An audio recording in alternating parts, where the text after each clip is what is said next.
اعوذ باللہ من الشیطان الرجیم بسم اللہ الرحمن الرحیم ونفس وما سواها فألهمها فجورها وتقواها قد افلح من زکاها وقد خاب من دساها رب اشرح لی صدری ویسر لی امری واحلل عقدۃ من لسانی یفقهوا قولی۔ دوستو اور بہنوں، آپ سب کو میں خوش آمدید کہتا ہوں اسلامی طریقے سے۔ السلام علیکم ورحمۃ اللہ وبرکاتہ۔ میں نے آپ کے سامنے سورہ شمس سورت نمبر 91 اس کی آیت نمبر 7 سے 10 تک آپ کے سامنے رکھی، جس میں اللہ سبحانہ و تعالیٰ قسم کھاتے ہیں نفس کی۔ وَنَفْسٍ وَمَا سَوَّاهَا، قسم ہے اس نفس کی جس کو ہم نے ٹھیک طریقے سے بنایا۔ جب اللہ سبحانہ و تعالیٰ کسی چیز کی قسم کھاتے ہیں تو قسم اس لیے نہیں کہ وہ اللہ سبحانہ و تعالیٰ سے کوئی چیز بڑھ کر ہے یا اس کی کوئی بڑائی ہے، بڑائی ساری اللہ سبحانہ و تعالیٰ کو۔ اللہ سبحانہ و تعالیٰ جب کسی چیز کی قسم کھاتے ہیں تو وہ چیز اس بات کے اوپر گواہ ہوتی ہے جس پہ اللہ سبحانہ و تعالیٰ اس کی قسم کھا رہے ہیں۔ اب ہمارا نفس جسے ہم نے دیکھا نہیں، وہ ہم نے محسوس کیا کہ ہمارے اندر کوئی چیز ہے جس کو اللہ سبحانہ و تعالیٰ نے نفس کہہ کر بتایا، اور اس نفس کو اللہ سبحانہ و تعالیٰ نے بتایا اور پھر ہمیں یہ بتایا فَأَلْهَمَهَا فُجُورَهَا وَتَقْوَاهَا۔ پھر ہم نے اس نفس کے اندر فجور یعنی حکم عدولی، اللہ کی بات کو نہ ماننا، اللہ اور اللہ کے رسول صلی اللہ علیہ وسلم کے حکم کو نہ ماننا، اس کو کہتے ہیں فسق و فجور۔ ہم نے اس کے اندر یہ فجور ڈالا، اور تقوی یعنی اللہ سے ڈر اور پرہیزگاری اس نفس کے اندر ڈالی۔ اب ہر شخص کے پاس جو نفس ہے، جو اس کے اندر نفس ہے جو نظر نہیں آتا، اس شخص کو اللہ سبحانہ و تعالیٰ نے یہ اختیار دیا ہے، چاہے تو وہ اللہ اور اللہ کے رسول کا راستہ اختیار کر لے، اور چاہے تو وہ اللہ اور اللہ کے رسول کا راستہ اختیار نہ کرے۔ اللہ سبحانہ و تعالیٰ اس دنیا کے اندر اس کے اوپر کوئی زبردستی نہیں کرتے۔ قد افلاح من زکاہا، وہ کامیاب ہو گیا جس نے اس کو پاک کر لیا، جس نے اس کو صاف کر لیا۔ وقد خاب من دساہا، اور وہ نامراد ہوا جس نے اس کو روند ڈالا، جس نے اس کو خراب کر لیا۔ اب ایک چیز مجھے نظر نہیں آتی تو مجھے کیسے پتہ چلے گا کہ میں اس کو صاف کر رہا ہوں، یا مجھے یہ کیسے پتہ چلے گا کہ میں اس کو خراب کر رہا ہوں؟ اب اس نفس کو میں دیکھ نہیں سکتا، نہ کوئی میرے نفس کو دیکھ سکتا ہے، نہ میں کسی کے نفس کو دیکھ سکتا ہوں۔ یہ ایک احساس ہے جو ہمیں یہ نظر آتا ہے کہ جب کوئی شخص اس دنیا سے جاتا ہے تو اس کا وہی جسم ہوتا ہے، وہی آنکھ ناک کان سب کچھ وہی ہوتے ہیں، لیکن کوئی چیز اس کے جسم میں سے نکل جاتی ہے۔ وہ جو چیز نکلتی ہے جس کو ہم روح کہتے ہیں، اس روح میں اور نفس میں کوئی خاص فرق نہیں ہے، کیونکہ دونوں چیزیں ہمیں نظر نہیں آتی۔ اب اس کو جس نے پاک کر لیا، پاک کیسے ہوگا اور یہ خراب کیسے ہوگا؟ پاک کرنے والا کامیاب ہو جائے گا، اور اس کو خراب کرنے والا، روندنے والا، وہ ناکام ہوگا۔ اس کو پاک کرنا یا ناپاک کرنا، یہ انسان کے پاس 5 قسم کی وجوہات ہیں جس سے اس نفس کو پاک بھی کیا جا سکتا ہے اور جن سے اس نفس کو خراب بھی کیا جا سکتا ہے۔ مثال کے طور پر دیکھنے سے، چھونے سے، سونگھنے سے، زبان سے بات کرنے سے، اور کان سے سننے سے۔ ان چیزوں سے جب کوئی شخص اللہ کی بات سنتا ہے تو اس نفس کو پاک کرتا ہے، اور جب کوئی غیر اللہ کی بات سنتا ہے، کوئی ایسی بات سنتا ہے جو قرآن اور حدیث کے خلاف جاتی ہے، تو اس کا اثر یہ ہوتا ہے کہ یہ نفس آہستہ آہستہ بگڑتا جاتا ہے اور ہمارے کنٹرول سے نکلتا جاتا ہے۔ اس نفس کو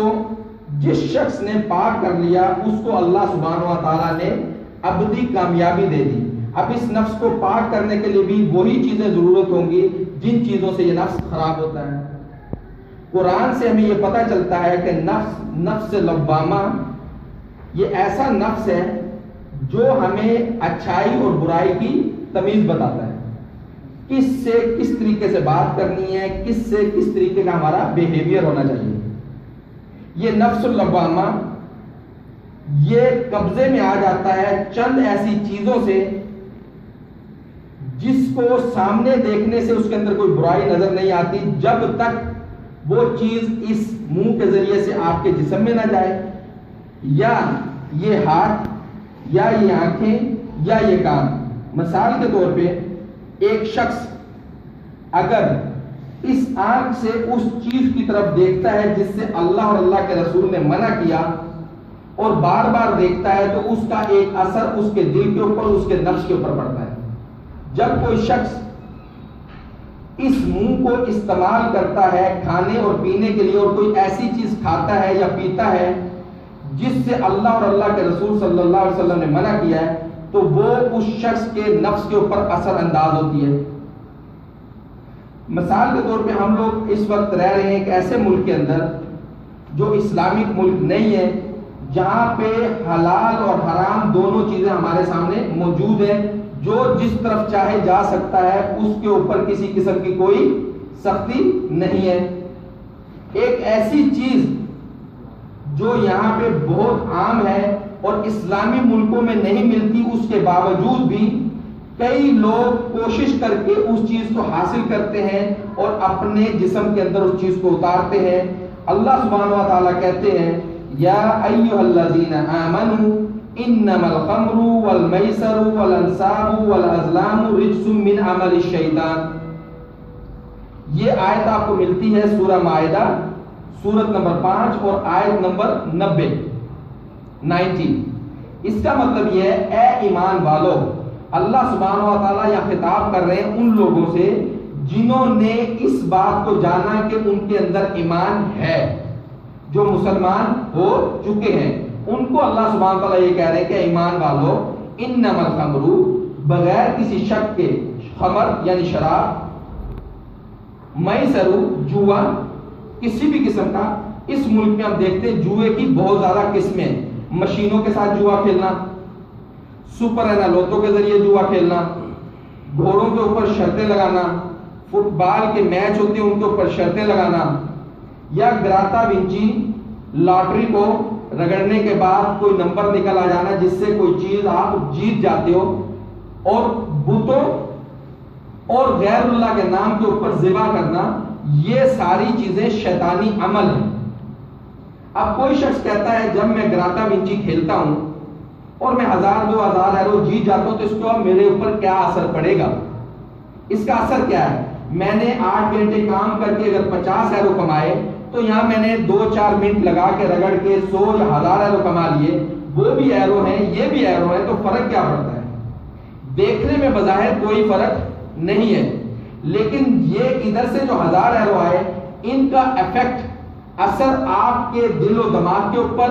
نیگیٹو ہوگا، لیکن جو پیسے آپ نے 8 گھنٹے یا 7 گھنٹے یا 6 گھنٹے یا 10 گھنٹے کام کر کے کمائے، وہ 10 ایرو 50 ایرو 100 ایرو جتنے بھی ہیں ان کا اثر آپ کے اوپر اور پڑے گا، اور وہ جو آپ نے جوئے کے ذریعے جیتے ان کا اثر آپ کے اوپر اور پڑے گا۔ اسی طرح شراب ہے، شراب کو ایک آپ خالص سفید پانی کے گلاس میں ڈال لیں، دوسری طرف آپ کوئی مشروب اسی سفید پانی کے گلاس میں ڈال لیں، جب آپ پانی کے دونوں گلاس رکھیں گے دونوں کا رنگ سفید ہوگا، پانی بھی سفید ہے اور یہ شراب کا گلاس بھی سفید ہے، ساتھ ہی آپ سپرائٹ بھی ڈال لیں تو وہ سپرائٹ بھی سفید ہی ہے۔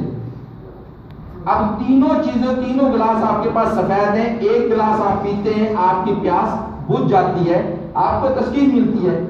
ایک دوسرا گلاس اس کو آپ پیتے ہیں ہلکا سا اس میں ترش ہے لیکن وہ آپ کے نفس کے اوپر کوئی اثر نہیں ڈال رہا، آپ کے ہوش آواز کے اوپر کوئی اثر نہیں ڈال رہا۔ تیسرا مشروب ہے وہ بھی سفید ہی رنگ کا ہے، لیکن جب آپ نے اس کو پیا تو اس نے کیا کیا کہ آپ کی عقل کو معاف کرنا شروع کر دیا۔ اس کا اثر یہ ہوتا ہے کہ وہ جو آپ کا نفس لوامہ ہے، جو آپ کو تمیز سکھاتا ہے کہ یہ چیز کرنی ہے یہ چیز نہیں کرنی، یہ آپ کی بیوی ہے یہ آپ کی بیٹی ہے یہ آپ کی ماں ہے، یہ ایک غیر محرم عورت ہے، وہ ان سب تمیزوں کو مٹا دیتا ہے۔ ایک جوان جب شراب کا گھونٹ پیتا ہے، اگر ایک گھونٹ پیتا وہ کہتا ہے اس سے میرے اوپر کیا اثر پڑتا ہے، مجھے تو نشہ نہیں ہوتا، لیکن ہر شرابی جب شراب شروع کرتا ہے تو شروع میں 1 یا 2 گھونٹ سے ہی شروع کرتا ہے، پھر آہستہ آہستہ اس کا اثر اس نفس کے اوپر پڑتا ہے جسے ہم دیکھ نہیں پاتے۔ اللہ سبحانہ و تعالیٰ نے نہ دیکھنے والی چیزوں کا اثر کیسے پڑتا ہے اس کو قرآن کے اندر بیان کیا آدم علیہ السلام کے قصے کے ساتھ۔ آدم علیہ السلام کی جو سٹوری ہمیں قرآن سے ملتی ہے اس میں ہم دیکھتے ہیں کہ اللہ سبحانہ و تعالیٰ نے آدم علیہ السلام سے پہلے کسے بنایا تھا؟ جن کو اور فرشتوں کو۔ اللہ سبحانہ و تعالیٰ جس کو چاہے اپنی مرضی سے جنت میں داخل کرتے ہیں، جس کو چاہے اس کو جہنم میں داخل کرتے ہیں،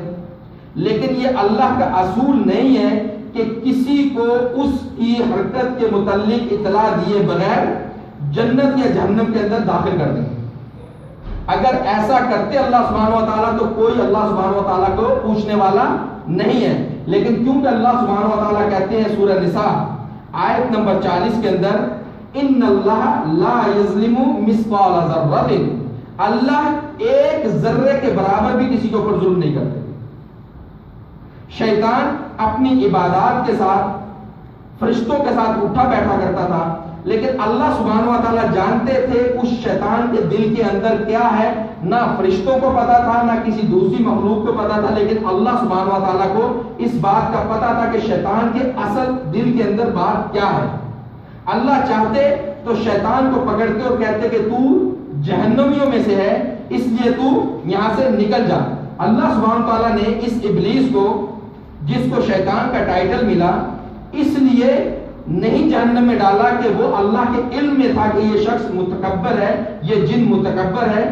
لیکن اللہ سبحانہ و تعالیٰ نے جب تک اس جن کو، ابلیس کو یہ نہ بتا دیا اس کی اپنی حرکت سے کہ وہ اللہ کی بات ماننے والا نہیں بلکہ وہ اپنے نفس کی بات ماننے والا ہے، اور اس کا نفس اس کے اختیار میں نہیں ہے، اس نفس کے اندر تکبر ہے، جب اس نے اپنے عمل سے اس بات کو ثابت کر دیا تب اللہ سبحانہ و تعالیٰ نے کہا کہ تو اب جہنمیوں میں سے ہے اور تو کافروں میں سے ہے۔ اللہ سبحانہ و تعالیٰ سورہ بقرہ سورت نمبر 2 آیت نمبر 34 میں ہمیں اس شیطان کے اس امتحان کے متعلق اطلاع دیتے ہوئے بتاتے ہیں وَإِذْ قُلْنَا لِلْمَلَائِكَةِ اسْجُدُوا لِآدَمَ فَسَجَدُوا إِلَّا إِبْلِيسَ، جب ہم نے فرشتوں سے کہا کہ آدم علیہ السلام کو سجدہ کریں تو سب نے سجدہ کیا الا ابلیس، سوائے ابلیس کے۔ ابا، وہ نہ مانا، واستکبر، اور اس نے تکبر کیا، وکان من الکافرین، اور وہ کافروں میں سے ہو گیا۔ تو جب اللہ سبحانہ تعالیٰ نے اس کو حکم دیا اس نے حکم نہ مانا اور اس نے تکبر کیا، اور تکبر کیسا کیا؟ یہ جو چیزیں اللہ سبحانہ و تعالیٰ نے ہمارے لیے قرآن کے اندر رکھی ہیں یہ ہمیں ہمارے متعلق یہ بتاتی ہیں کہ کہیں ہمارے اندر یہ چیزیں موجود تو نہیں، اور جو اچھی چیزیں ہیں جس کو اللہ سبحانہ تعالیٰ قرآن میں رکھا وہ بھی ہمیں یہ چیزیں بتاتی ہیں کہ ہم اپنا آپ احتساب کر لیں کیا ہمارے اندر یہ اوصاف موجود ہیں۔ پہلے ہم یہ دیکھتے ہیں کیا کہیں ہمارے اندر وہ شیطانی باتیں تو موجود نہیں ہیں جس سے ہمارا نفس ہمارے کنٹرول سے نکل جائے، جو چیزیں ہمارے نفس کے اوپر برا اثر ڈالیں۔ جب تک آپ برائی کو جانو گے نہیں، برائی کو دور نہیں کرو گے، اچھائی کے لیے جگہ نہیں بنے گی۔ فَأَلْهَمَهَا فُجُورَهَا وَتَقْوَاهَا، پہلے کیا ہے؟ فجور، پھر کیا ہے؟ تقویٰ۔ تو جب تک فجور کو آپ دور نہیں کریں گے تقویٰ آئے گا نہیں۔